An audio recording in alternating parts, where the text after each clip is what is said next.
Have you ever wondered why some jobs feel rock solid while others feel, a bit like walking on a tightrope? Well, that's no accident. It's actually the result of a huge economic choice every country has to make. Should a job market be all about flexibility for companies or about protection for workers? It's a debate that really shapes everything about how we work and live. So, let's just jump right into the big question. This whole easy to hire, easy to fire idea. Is it the secret sauce for a booming economy, or does it just create a ton of instability for everyday people?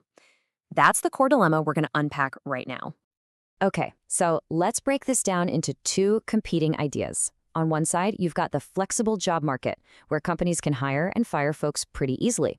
And on the other side, you have a more rigid job market, which is all about strong protections for employees. And to see how these play out in the real world, we're going to look at two very different places, Norway and Sudonia. First up, let's talk about Norway. They are pretty much the poster child for the flexible model. Their entire system is designed to be fast, adaptable, and able to react quickly to whatever the economy throws at it. So how exactly do they do it? Well, it's a mix of things. Companies there lean heavily on temporary and part-time workers to handle the ups and downs. They even have things like job sharing, where two people might split one full-time job. It's all about being nimble. Now, the thinking from the government's perspective is pretty straightforward. They believe that by making it less of a risk for a company to hire someone, and yeah, that also means letting them go, they're actually encouraging more businesses to create jobs in the first place. The logic is, hey, if you're not locked in forever, you're more likely to take a chance on a new employee. And what does that look like in reality? A lot of the time, it means an employer only has to give 2 weeks' notice. That's it. This whole mindset extends to the safety net, too. The goal is to get people back into the workforce fast. So redundancy pay is pretty low. We're talking maybe a week's salary for every year you worked. And unemployment benefits have also been trimmed back. But, and this is a big but, there's a clear downside. Critics will tell you, flat out, that this kind of system creates a ton of job insecurity. I mean, when your job could vanish with just 2 weeks' notice, it's kind of tough to feel stable or make long-term plans, right? Okay, now let's do a complete 180 and check out our second example, Sudonia. Here, the philosophy is the total opposite. The whole system is built from the ground up to give workers the most stability and security possible. I mean, just look at what a company has to go through to make someone redundant. It is not a quick decision. First, the company has to prove it's in real financial trouble. Then comes a long, drawn-out consultation period. And if a layoff finally happens, the employee gets generous redundancy payments, followed by generous unemployment benefits. It's a whole process. And the social protections? They are extensive. For instance, paid maternity leave for new moms? Get this, 18 months, a full year and a half. And dads are definitely not an afterthought. They get 6 months of paid leave. These are seriously generous policies that show a deep, deep commitment to worker well-being.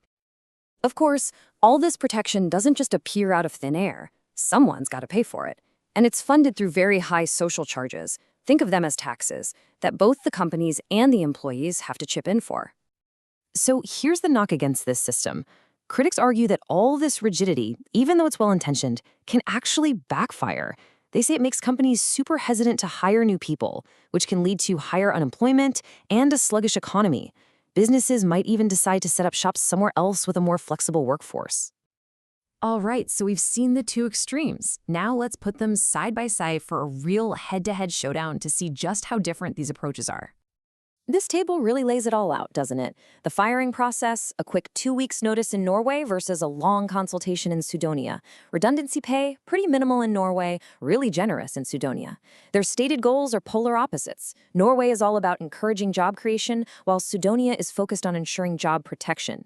And that leads directly to the main criticisms. The flexible model gets accused of creating insecurity, and the protective model gets accused of scaring off job creators. So it becomes pretty clear that this isn't just a simple case of one being good and the other bad. The real challenge for any country is trying to find that sweet spot, that perfect balance between these two competing ideas.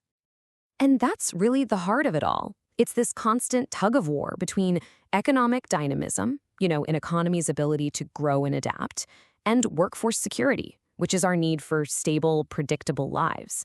Norway and Sudonia just show us the two extreme ends of that spectrum. Which leaves us with the million-dollar question, doesn't it?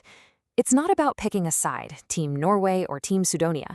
It's about asking, what is the perfect balance? How much security are we willing to trade for dynamism?